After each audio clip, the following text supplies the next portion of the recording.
Ladies and gentlemen, my name is Andrew Callaghan, and you're watching Fivecast, our weekly broadcast here at Channel 5. Here in the United States, it's estimated that 1 in every 2.5 million people live inside of a famous house. Technically, it should be more. There's 99,000 properties on the National Historic Register. But most of these homes, like Elvis Graceland or MLK's birthplace, are now museums for tourists to come peruse. Typically for an admission fee that's kicked up to the federal government. However, a small fraction of these homes are still occupied by tenants or owners who have normal lives despite being in the crosshairs of history or mystery. Take Sonia Sanders and her husband, for example, who live in the home that was once occupied by Grateful Dead guitarist Jerry Garcia back in the 70s in San Francisco. As deadheads themselves, they enjoy the free spirits that often cruise by and marvel at the structure, and oftentimes invite people inside for a cup of tea and let them bask in the bygone glory of the hippie movement. Anyways, though, that is not always the case with folks who build their lives around historical landmarks. Let's take the working class Highbridge community in the Bronx, for example, which was the filming location for Joaquin Phoenix's Joker movie, Joker. When Joaquin Phoenix danced down these Bronx steps in the Joker, fans quickly followed in his footsteps, turning a steep staircase into a social media sensation. Congresswoman Alexandria Ocasio-Cortez clapped back immediately, demanding that fans stop posing on the Joker steps, especially in face paint, as it disrupts the community, creates congestion, and erodes the cultural fabric of the Bronx, adding, "Back when I was a kid, those stairs weren't safe, and people been doing that dance for a long time," is all I gotta say. We come up and down these steps every day, and every day when I come down the stairs, I have to go through a barrage of people. But I'm gonna reserve judgment on the Joker steps for a real Bronx legend like the Kid Mero. Yeah, you know what fucking I always do. And speaking of the Kid Mero, many of y'all probably know that around a year and a half ago, we opened up Channel 5 for submissions to hire new correspondents. We said, if you want to be a correspondent, submit a 5-minute and 55-second documentary to our team and we'll look it over. Well, it's taken us about a year and a half to finally break down the 1,000 submissions that we got, and we finally picked our favorite 10 submissions, and we had an American Idol-style panel to break down our favorites and explain why. If you guys want to see that, head over to Patreon at www.patreon.com/channel5, but if you want to wait, it'll probably be on YouTube in like 2 or 3 weeks. It's been a pleasure. Channel 5, salute. Thank you, dog. Gang. All right, though, back to the Joker steps and the Bronx controversy. That little back and forth spat between people who fuck with the Joker steps and the Bronx defenders probably lasted about 2 days in the media at best, but it coined an interesting term called meme tourism, which I see as a bit of a bastardization of the word meme. But the point is that, franchise fandoms descending upon an IRL physical location of fictional significance is a recipe for disaster. And that is especially true for a woman named Joanne Quintana, widely referred to as the Breaking Bad house lady. My sidewalk is closed. My sign says stay across the street. Nah, don't get close to my house. You stay right there. Get away from my house. I'm looking for Skylar. She's dead. Get out. She's not dead. For you North Sentinelese out there, Breaking Bad was a fictional TV series that first aired on AMC in 2008. The show's protagonist, Walter White, was a chemistry teacher who, after receiving a terminal lung cancer diagnosis, decided to break bad and sell methamphetamine on a large scale to make as much money as he could for his family, because he's gonna pass away soon. Location-wise, Breaking Bad takes place in the troubled southwestern city of Albuquerque, New Mexico, where Walter has a house with his wife Skylar and their disabled son Walter Jr., who loves breakfast. Now, unlike some southwestern productions that are actually filmed in the California desert, Breaking Bad was filmed 100% in the real motherfucking ABQ, biatch. And the one-story home that's used as the White residency belongs to a real-life human being named Joanne Quintana, who grew up in that home and has been there since 1973. When the show first aired back in 2008, Joanna got a few visitors coming by to see the Walter White house, but she thought it was kind of cool, even when a company called Breaking Bad Tours put her house on their route. But then everything changed a couple years later. Oh man, things got really, really bad, beginning on March 28th, 2010, when season 3, episode 2 dropped. I'm not gonna drop any spoilers here about that particular season because honestly, Breaking Bad, in my opinion, is the greatest show of all time. So if you're home, side note, go watch it. And Aaron Paul, Jesse Pinkman, if you're watching, come on the Fivecast. I want to talk about the transformation of Idaho. But season 3, episode 2, aka Caballo Sin Nombre, which means horse without name in Spanish, irreversibly changed Joanna's life forever, and the relationship between the fandom and the house. And that's all because of a pizza, an unsliced, thin crust pepperoni pie, to be exact. In that episode, while in the midst of an argument with Skylar, Walter throws a pizza into the air during a fit of rage and frustration, and it lands perfectly on the roof of the home. Here's that scene.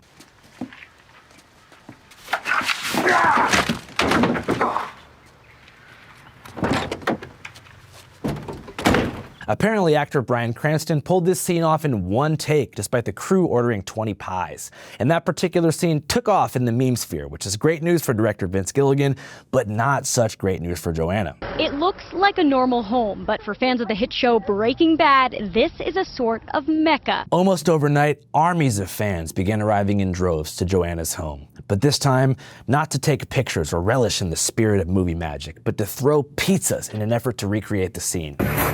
No. Out. According to Time magazine, by 2013, over 200 fans would arrive at the house every single day, a solid fraction of them wielding boxes of unsliced thin crust pepperoni pie with the intention to frisbee. I'm gonna do more than take a. You don't live in reality, lady. This is my house. Wrong people to fuck with. Fucking retard.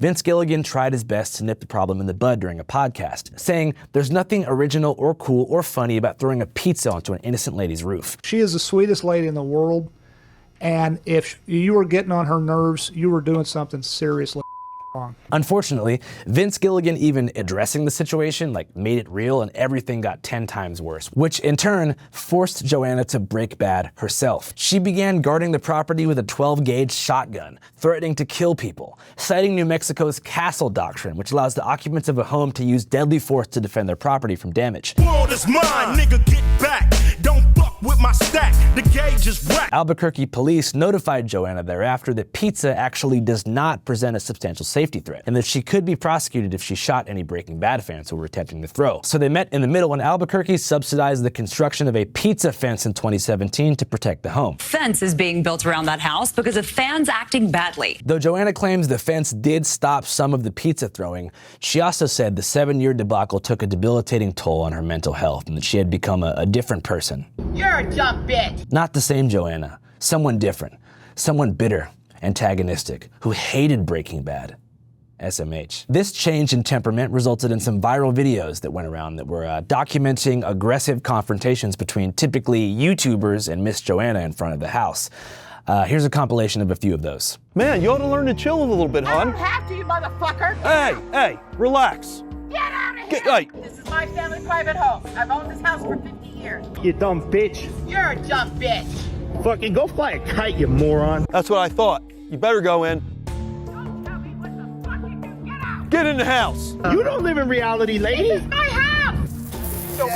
Scared? You think I'm scared? I'm the biggest bitch on the internet. So personally, after seeing a lot of these negative interactions between YouTubers and Joanna, I noticed that most people ended up siding with the content creators against her, which was easy to do, especially after the Mexican racial slur incident, which is confusing to me because she's half Mexican herself, but that's a whole can of worms that I'm gonna leave closed for this particular episode. But that incident aside, I actually did feel very bad for Joanna watching a lot of this stuff. I mean, she probably was really stoked when it first happened, and she thought that her whole life would be super cool getting to be a part of this, Hollywood production, and then everything just changed, and, the fans didn't really see her as a person. They kind of saw her as like an obstacle that prevented them from connecting with the property because the property means something to them that it doesn't mean to her. It's a very strange thing, so I felt like I wanted to sit her down for a calm, honest interview to discuss her unique position, and, most importantly, explore the idea of a code of conduct for fandoms in the future who want to pay tribute to iconic locations of their favorite TV shows or movies without, destroying the livelihood of people who call those places home. It took some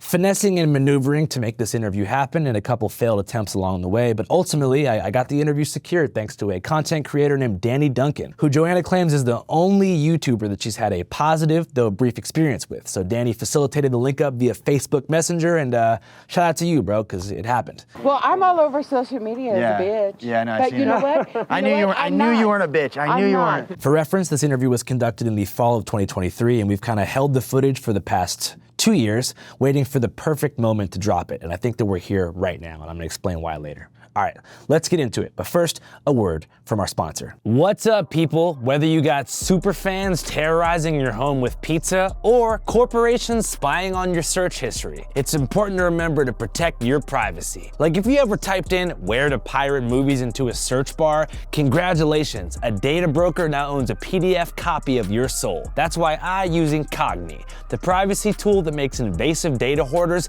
delete your info just like that. Believe it or not, every time you sign sign up for a newsletter, order pizza online, or Google some freaky shit at 3 a.m., that's right, I'm talking to you. Your name, email, home address, IP data, shopping history, and even alias if you're on some Walter White shit, gets scooped up and sold to whoever's paying top dollar. Mostly to companies you never even heard of. Data brokers. I hate them.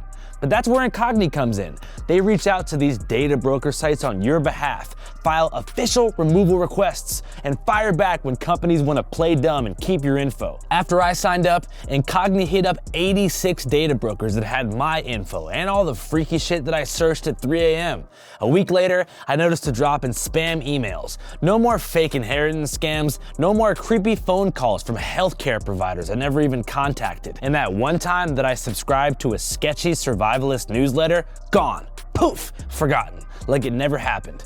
A few months ago even, I signed up for one of those pizza coupons, one of those buy one large, get a mystery topping type of deals. Seem harmless, finger licking good. But then 2 days later, I started getting physical mail, not emails, actual paper mail for discount cremation services. I'm not even 30 years old. Who the hell's gonna cremate me? But after signing up for Incogni, I never had to hear from a mortician or a pizza delivery service ever again.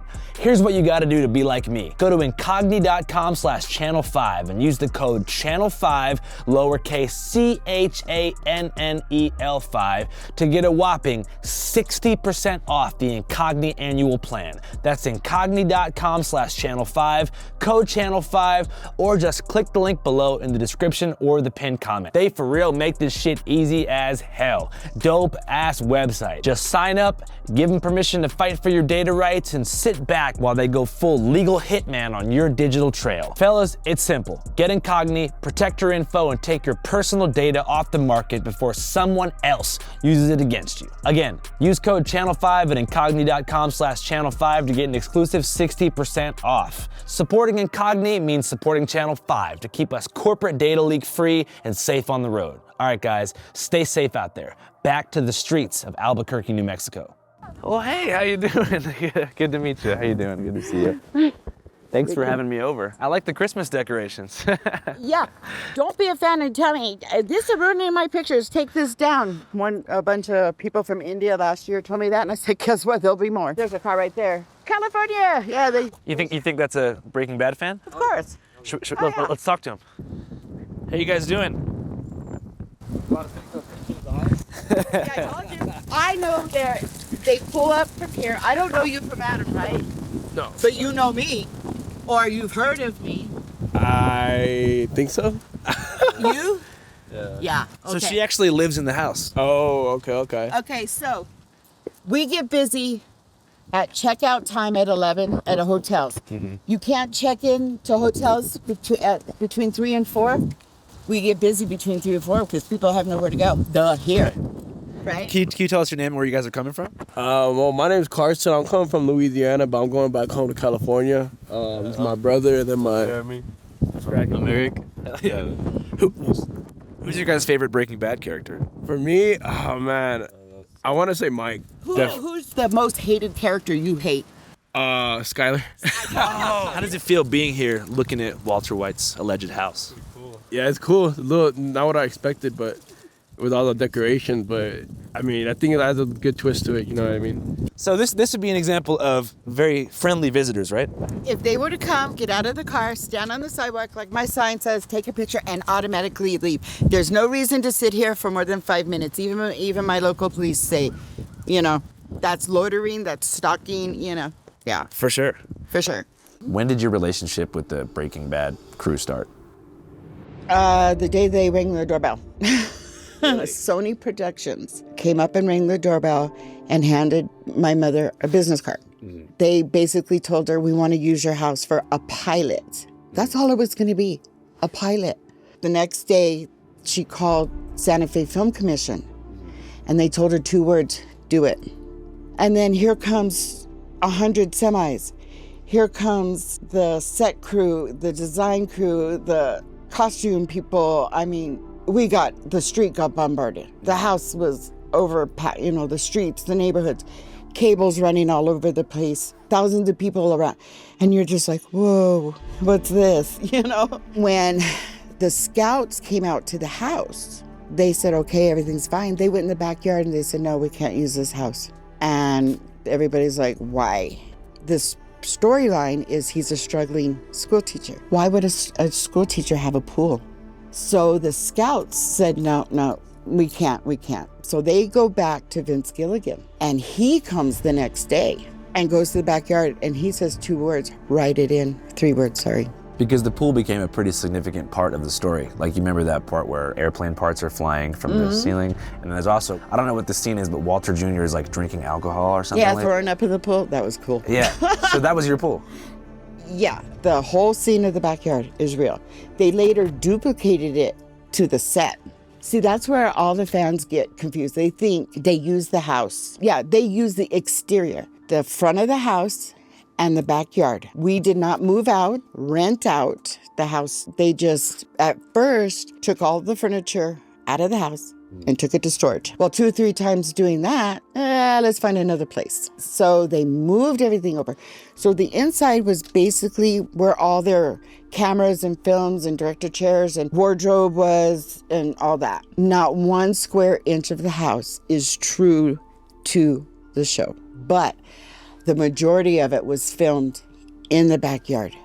All the pool scenes, the skateboard scene, Anna walking in and down she goes. I got stories on those. I got lots of stories. To you, what's like the craziest story you can think of that time, them filming in your house? Probably when Walt Jr. had to learn how to throw up in the tube coming out, and he was standing next to me. I thought he was really puking guts.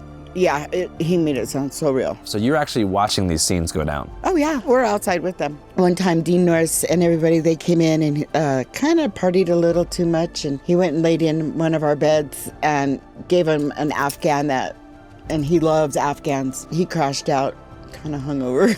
What was that like, kind of witnessing Hollywood in action? It was awesome. Yeah. It was the magic of Hollywood. You have no idea unless you live it. Right over my light sensor is where they threw the pizza. If you remember in the last season, Jesse had Saul Goodman's Cadillac, and he comes 0 to 80 and crashes right up here into our rocks. Jesse and I were standing across the street. That was a stuntman. My mother and everybody, all the people were inside. I'm texting her, move away, they're gonna make a drive-through window. So they drove the Cadillac all the way up there. When they went on hiatus, they had to keep up with the season, filming of the seasons. So when they came back, it was fall. Well, when they went, it was spring. There's flowers, there's leaves. They hand-strung in 2,000 leaves in that tree to make it look like they never went on break. They had to put fake roses in our neighbor's yard over here. They hand-scraped off the snow off the sidewalks. That's magic of a Hollywood that you don't know, that you don't see. The scene where Walt takes the baby, and Anna's running down the street. She drops to her knees and screams, and he's going around the corner. She was pacing back and forth. She was smoking like a train at the house, trying to prepare for this hardcore, over-emotional scene. It tore her up, physically, mentally. She couldn't do it. She went and locked herself in one of our bedrooms, and it was so hard for her to do that scene. Yeah. And finally, she did it. And then when they had her do it again, it was just so emotional. They got into full character. Yeah. That nobody knows or sees. And so that to get into that character, you just kind of see them doing these like intensity rituals around the house. Yeah. I always wondered how actors did that. Yeah, if they know there's a hardcore violent scene coming up, or not even just the character of Jesse and Walter White, that's a lot. My mother used to bake cookies and all kinds of stuff, and Brian wouldn't eat because he had to stay in underweight character. It was funny, the last day, put out a big old tray of everything that they all loved. The last scene where Anna got him with the knife, he's holding up a biscuit. He's happy because he finally, after so many years of filming, he finally gets to eat. It's just crazy, the characters they have to get into. You know the airplane scene where everybody goes in the pool and and crashes and all that hoo-ha stuff? They were setting up to do that film shot, and they had it on a balloon, tethered, a big, huge camera, and it was supposed to fly over the pool and shoot the scene. Well, a gust of wind comes, unties it to where it was tied up to, and it flies off. So this camera is flying on a balloon. Did they ever find it? And it's going and going. So the next time they come over to film, they told us what happened. A rancher 250 miles away in Fort Sumner, New Mexico, finds this camera that says property of Breaking Bad. And he calls him and says, I got your camera. You know, this man, if he was smart and known, he could have had $1 million on that camera. When they got it back, there was no footage. They forgot to take the lens cap off. So Breaking Bad premieres in 2008. Mm-hmm. And, you know, it didn't really pick up steam until when, do you think? They came into the pilot, Sony production. They took it back, they viewed it, and they didn't see anything in it. They weren't going to do it. So they gave it to AMC. Here, take this. My name is Walter White. I just want you to know that no matter how it may look, I only had you in my heart. AMC took it, and now, you know what happened. Okay, it's just huge. 1 and 2 were really slow, real draggy. People were losing interest in it. Season 3 got you in. Those were holy shit, oh my God moments, you know. And what's funny was when the fans first started coming, they were nice. They were polite. We would do trivia with them because I know stuff people don't know. We would take pictures with them. We would take pictures for them. You know, we kept logbooks of where they were from, how many cars a day we had. So at first you were kind of politely engaging with the fans. Yeah, it was fun. Even the actors, Bryan Cranston would come out. There was a couple on their way to Santa Fe to get married. They stopped at the house. So we went in and told Bryan Cranston, he said, okay, he came out and took a picture with them. They were late for their own wedding. I would too. We've had a lot of famous people. We had the guy that has the original General Lee, the orange one from that show, Dukes of Hazzard. Dukes of Hazzard, yeah. I know what you're talking about. Yeah, for sure. He came. And I said, why are you guys coming here? They were more excited to meet us than us meeting them. So all things considered, you don't mind people visiting your house? No, I don't mind if they come with respect. We have signs that says, take your pictures from across the street. We have 3 of them. Do not disturb us. That's all we ask. Don't vandalize us, don't hurt us, don't destroy the neighborhood. Some Breaking Bad fans are doing bad, recreating one of Walter White's scenes at his home in the Heights. But in real life, the family who lives there is frustrated. Did you know that house is like the people that live there had to call a complaint because people find it and throw pizzas on their roof? Since that scene was shown on the show, people go to the house in Albuquerque with a pizza. And they throw the pizza on the roof and then take a picture. And then what do? They leave. A pizza stays on the roof. This is every day. A pizza's on. Now, if you had food on your roof, what else would you have on your roof? Rats. Yeah, birds, rats. So let's go to the pizza story. So tell me about the day that was filmed. The day that was filmed, they brought, like I said, they brought all the pizzas. How many do you think? There was about 50 on the sidewalk. And we had a good pizza party afterward. It didn't go to waste. And he wasn't supposed to make it on the first try because of the angle of the driveway, the angle of the roof. And he came out and he put everything into it and there it went and it stuck. Just thunk. I was like, dude. And that's it, you know. Is there a part of you that wished that never happened? Yes. That scene is the most recreated the only one. Well, I shouldn't say only one because fans do dress up in hazmat costumes. But that pizza scene, yeah. Because, okay, you want to vandalize our house? I mean, they throw and run. So what picture proof do you have? How many pizzas in total do you think have been thrown on your house? Over the last 10 years? Yeah. Probably a couple hundred pizzas. When do you think the first pizza was thrown? Probably the day after that scene. It was that quick. People are quick to respond to everything. What was your reaction when you saw the first pizza? What the hell? This is what we said. So it was instant pissed off. Yeah, instant. And then it kept coming and coming and coming. Then the egging of the house and the tagging of the house. We're just like, yo. I mentioned something to the lady a minute ago about throwing a pizza up on the roof. I don't think she appreciated that. Some people have tried and missed. Some people have gotten them on there. But what they don't understand is this is a private residence, and it's really frustrating. In the beginning, we were averaging over 300 cars a day. Really? A day. And then on the weekends, God forbid, holidays.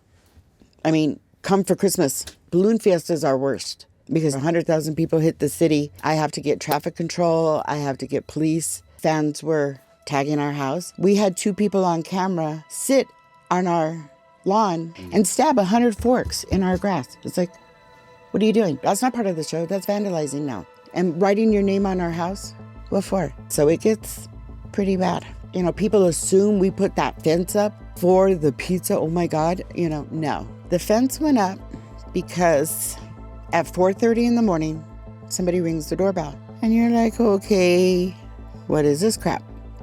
You open the door, nobody's there. You look down and there's a package. There's a strange package. So you call the police. The police call bomb squad because you made a report of a strange package at your door. So now they're getting too close to our personal space. Our safety is now intact. What was in the package? Did the cops tell you? Nope, they just destroyed it. Have you ever thought about how unique your situation is before? Like there's probably maybe at maximum like 50 people in America or maybe the world who live in a house that is like central piece of lore for a giant TV fandom. Like that's so, it's got, you might be the only one right now. You're like pretty much like patient zero. Yeah. For this strange phenomenon.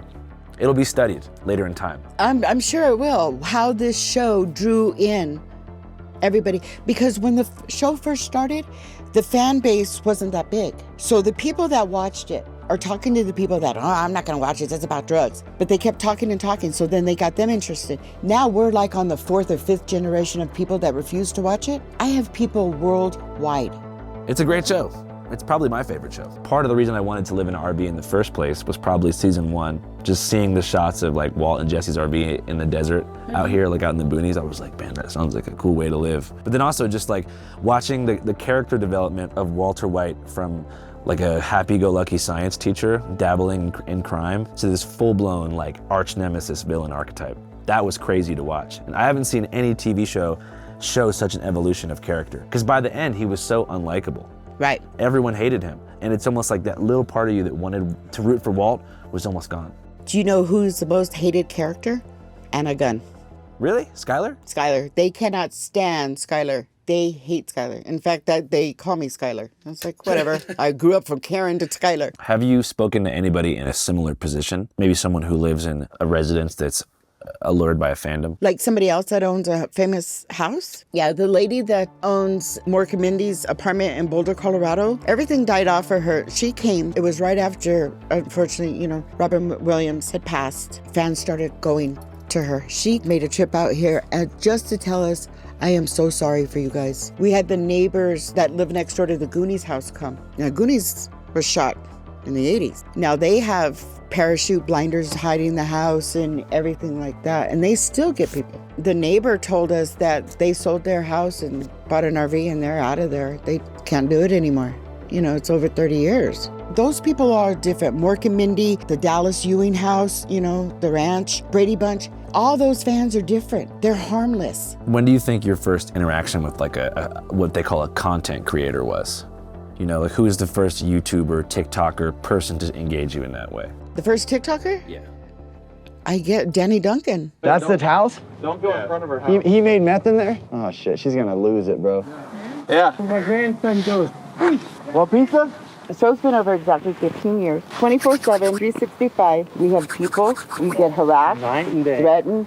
I mean, I have total surveillance cameras around my property in the backyard. I get attacked by drones. I was tricked. He went to my neighbor and my neighbor said, oh yeah, I know her. And he was talking to her. And so my neighbor called me and said, my grandkids are here from Colorado and they're friends. Can you come out? Well, yeah, I came out. You know, I'll let them up. You know, he's the neighbor's grandkid. And all of a sudden I get hugged by Danny Duncan and I'm like, okay, who are you? And then I get hugged by a midget and I'm like, who are you really? You know, because I'm not on social media. I don't know TikTok, I don't know Instagram, you know, none of that stuff. When you say you've been hurt, what do you mean? I've had open beer cans thrown at me. I've had my arm jerked when I went to check my mailbox because I didn't acknowledge this man. I don't have to acknowledge you, dude. I don't know you. Right. I'm coming out of my fence. And apparently he was saying hi in the distance and I didn't hear him and I went and answered him anyway. So he grabbed my wrist when I went to check my mail and I jerked back. And I told him, you better let go. And he goes, but you don't have to be so rude. It seems like the Breaking Bad fan base is super militant. They have no spatial boundaries for your house. And it's not teens. I have all ages. They're even letting 7 and 8, 9-year-old kids watch Breaking Bad. Yeah. Yeah, I've watched Channel 5 for a while. So can you tell us your name and where you live? Hey, I'm Brian. I live in Albuquerque, New Mexico, across from Walter White.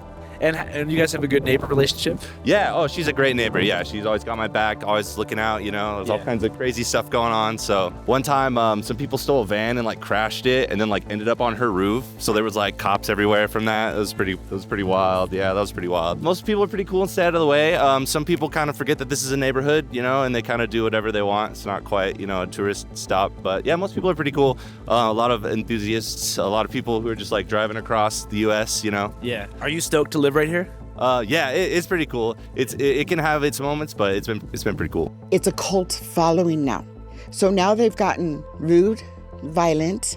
You dumb bitch. You're a dumb bitch. Wrong people to fuck with. Fucking retard harassing me. This is my house. My mail gets filtered every day. My mailman let this go by. This came yesterday. So I want you to see this. Saul called. Free Saul Goodman. What does that have to do, Walter White, who's dead, have to do with me? I get this constantly. I get threatening mail. I get packages in Joe Smith using my address, Walter White hearing aid appointment in your car. I get stacks of mail to where my mailman doesn't even give it to me anymore, but he gave this to me because I knew I was going to talk to you. I mean, this makes no sense because Saul Goodman doesn't even live at your house. Right. None of them are real. Right. But even in the context of Breaking Bad, we actually don't know where he lives. It's never revealed. No, it's not. When he lived with his brother Chuck, we knew that they lived together, but Saul Goodman's residence is not revealed after that. No. So I don't like that one bit. Gosh, if I owned this house, I would be giving tours all the time. Super cool. Why, it's a family fucking private house. Ain't no fucking tours, stupid.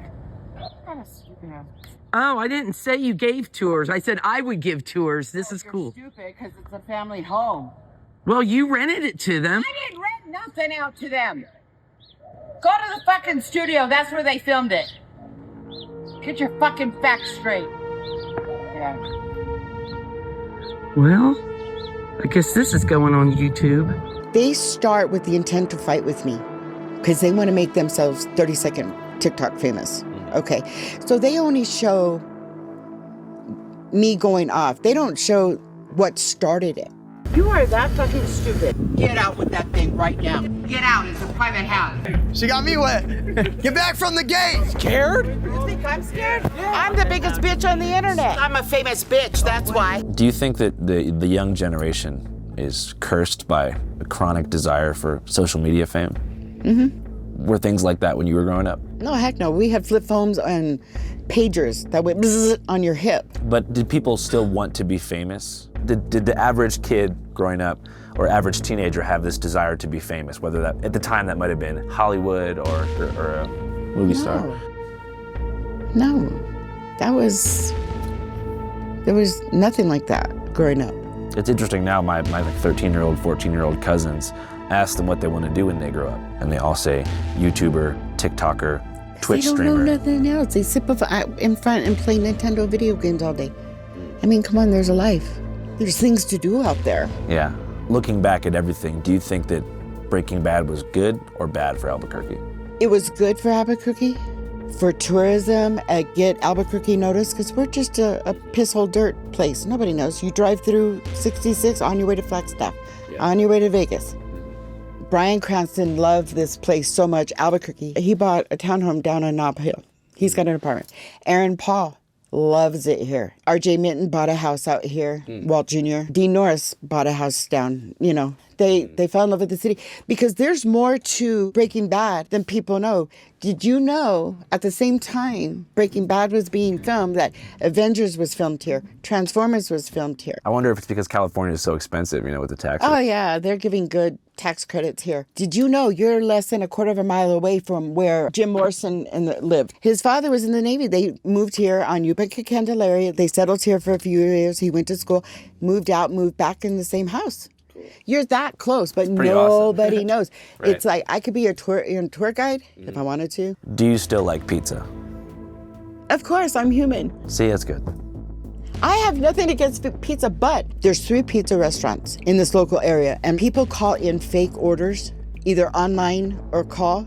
There's still 3 restaurants that do COD. People think they're gonna deliver 20 pizzas and I'm gonna buy them. Get the hell out of here. I'm one person. I'm not gonna eat 20 pizzas. My address is flagged, actually. They have to call me first to see if it's a real order. 2 years ago, June 25th, a friend of mine let me know that there's an internet threat on Instagram to the house. The title of this person's Instagram said, "Let's bombard the Breaking Bad house on June 25th at 5 o'clock." This so-called person had 2 million followers. 700 of them responded, "Okay, I'll be there, we'll do it." So I get on the phone and I contact the studio. They look into it. They come to me and says, "We got you. We'll take care of it." June 25th, they got the state police. I had 3 state police officers 24/7, 3 days, the day before and the day after, 2 days after the event, this thing was gonna happen. I had 2 undercover cops in civilian vehicles. It didn't happen. We had a lot of people that day, but nothing happened. Right. That's good. It has become a cult following because these fans do not accept the end, that he died. They refuse. You're talking about Walter White? Yes. They refuse the ending. And they let me know. They'll come screeching down the street screaming, "Walter White, come out, come out. I'm here to buy meth." I'm like, dude's dead. You want to go where his headstone is? I'll give you the location. There's a fake Walter White headstone. You don't know the story on that? No. Dude. Okay, so the character dies. Nowhere in history has a local newspaper ever put an obituary for a character in our local paper. That newspaper sold out within an hour. They had to rerun it the next day. So here's a fake character in our local newspaper. They go and have a real service at a local cemetery. Wow. Fans show up like, dude, no, they've never been. So now the fans are going to the cemetery, spending the night, having parties. So now they're just respecting our local cemetery with our loved ones. Mourners paid for dirt to toss across an empty coffin, which was laid in a real grave site with a headstone. And it will stay there for now. So they moved the headstone. It was a fitting end for loyal fans. But for families with loved ones laid to rest here, it hits too close to home. My son is buried about 15 yards away from where the makeshift gravesite is. But yeah, it was real. Is there a part of you that feels like, man, I should just move out of here? No, because it's our family home. That's our first and only family home because we traveled all over the country as little kids. My father was in the military. This is our family home. All of us grew up. Now the grandkids are growing up. So you have like a deep connection to the home. Yeah. Fans come and tell me, well, if you don't like it, you should move. Well, why don't you move? Don't tell me what to do in my home. You don't pay my bills. Is there anything you want to say to the people out there who are thinking of maybe visiting/harassing you? Well, they can come and visit with respect. They can come and take their pictures. Don't stay and stalk me for 16 hours because I will call. I get scared. You would too. Yep. If somebody's staring at your house for 16 hours, that vehicle hasn't moved, they're watching. They're up to something. Yeah. And I'm 911's on speed dial. Well, there's that. I hope you guys enjoyed it and felt like you learned something along the way about, Breaking Bad, Albuquerque, Joanna, me, I don't know. As I mentioned, though, I've been sitting on the footage for a couple years waiting for the right time, and now is the right time because Joanna caved. Maybe that's a negative way to put it. Joanna changed her mind about living there for the rest of her life. She actually just listed the house for sale. Despite being valued like as a property at $350,000, the house is now listed for $3.995 million. Walter White's home in Breaking Bad is officially up for sale. Yeah, but it could be outside your budget. You see, the homeowners are asking for almost $4 million. Joanna told the New York Times that she's just over the harassment and wants to finally cash in big. She hopes that the future owner of the home will turn it into some kind of fan-friendly museum or bed and breakfast, which I would love to stay at. And I think it's sick that she's finally cashing in, because I understand the desire to like stand strong in your position, but I mean, Breaking Bad probably like quadrupled, if not quintupled, the value of that house, which is just a standard Albuquerque house. So I think it's overall good news. Anyways, after wrapping up filming with Joanna and the ABQ, we decided to cover a different issue, the ongoing drug crisis that has ravaged large subsections of Albuquerque. Much like in Breaking Bad, the new flavor of choice in the streets is in fact blue, but it's not methamphetamine. It's fentanyl, which is being pressed by the cartel into small, sometimes 25-cent pills called blues that have hooked tens of thousands of people of all colors and creeds throughout a very short period of time. We just felt like with the celebration of the fictional drug traffickers that has brought so much attention to the city, we owed it to Albuquerque to do our due diligence and cover the actual ongoing fentanyl crisis, which is very much real and doesn't have a fictional house or Hollywood actors attached to it. Here's a preview of that. But this area is day or night, you know, they're moving. They know where the guys come to drop off the fentanyl at these gas stations or these different places, and they have a whole network. But if you're from Albuquerque, you're from New Mexico, you're a certain way.